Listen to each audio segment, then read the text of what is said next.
force Afghanistan for the time period between the spring of 2009 and 2010. The 28,000 men and women, sailors and Marines who served in this unit during that time period, during that crucial time period, have richly earned this award. And it goes on their battle standard next to another Presidential Unit Citation earned in 2003 in Iraq, and also with citations from the Pacific in World War II, from Korea, from Vietnam. You know, the skill, the professionalism, the devotion, the heroics of this unit cannot be overstated, and neither can their accomplishments. So again, I'm honored to be here, and I'm happy to take any questions. Sir, go ahead. Gilbert Bays with ABC. Right now, this award obviously for 2009 through 2010, but just last week we were dealing with another crisis in the Middle East, in the Arab world. Your thoughts about what's happened recently and the role these Marines will probably have to play in the future? Well, as I said at the beginning of my talk, we're standing here in front of a flag that's flying at half-mast because of the losses that we did suffer. And our job in the military and with the Marines, the Navy, or any of the other services is to have whatever assets the President needs for whatever response that he decides is necessary. We've sent a Marine fast team, to a fleet assistance security team to Libya already, and Marines, as these Marines, are always ready to respond to whatever tasking the President decides to give them. Sir, Masa Sadie News Channel 12, these Marines not only struck at the heart of the Taliban insurgency, but they did much more than that. They did. They, as I hope I conveyed, they were great warriors and did strike at the heart of the Taliban insurgency, but they also built schools, they trained the Afghan forces, they employed female engagement teams, key leader engagement, so they left not only a safer place, but a place governed by the rule of law, a place where people can feel safe, a place where, when I've gone to Helmand Province, to places like Marja, you can walk to the market now. You see kids playing everywhere. You see people going to the market, buying things. Very safe environment, and it's all because of the skill and the courage of this unit. Sir, Katie Rufner, News 14 Carolina. You spoke also not only of the sacrifices of these individual service members, but also of their families and their support systems. Can you speak just to how important that is for each individual person?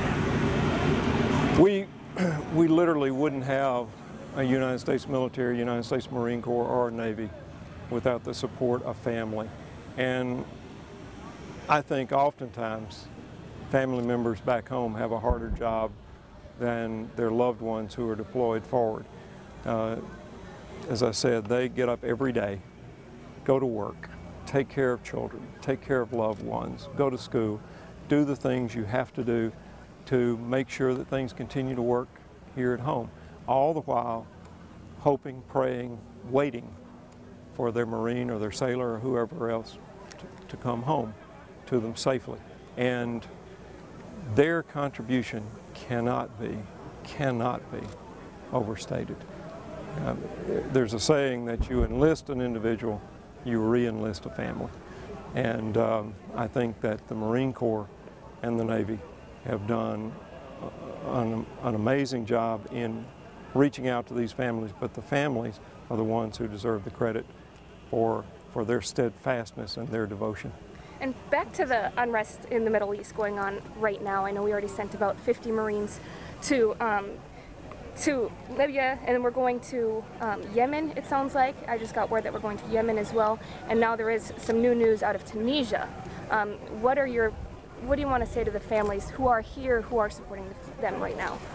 Well, our Marines, and in this case, particularly our fast teams, deployed all around the world, and this is what they do. This is where they go. This is their job, And to the families, not just of those Marines, but the families of all Marines and all sailors and all members of our armed forces, thank you from a very grateful nation for the courage and the steadfastness supporting your loved one. It's a sacrifice because fewer than 1% of America wears the uniform of America, and the family members are the one group of people who absolutely understand just how much sacrifice that means and just how much that service means. And you, Mr.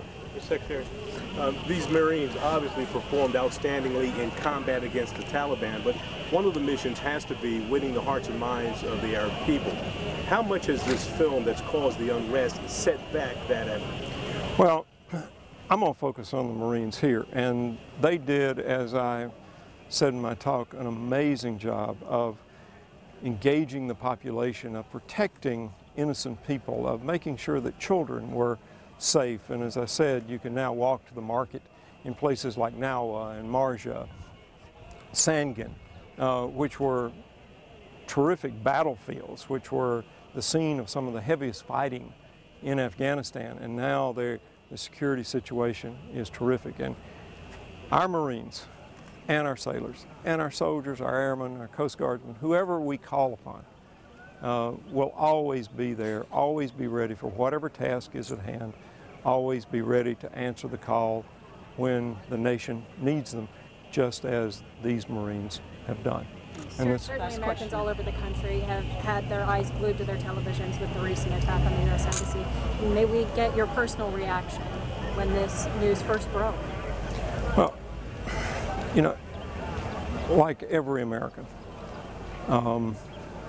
when there's an attack on America, you know, wherever it is, and in this job, one of the things that maybe the hardest thing I do is write condolence letters to family members of Marines and sailors who have been killed in action, to their wives, their husbands, their children, their mothers, their fathers, and your heart just goes out. The other thing, though, is there's never an excuse for this type of violence, and the United States will always make sure that people who do this to our citizens are brought to justice. Thank you. That's all the time we have. thank you.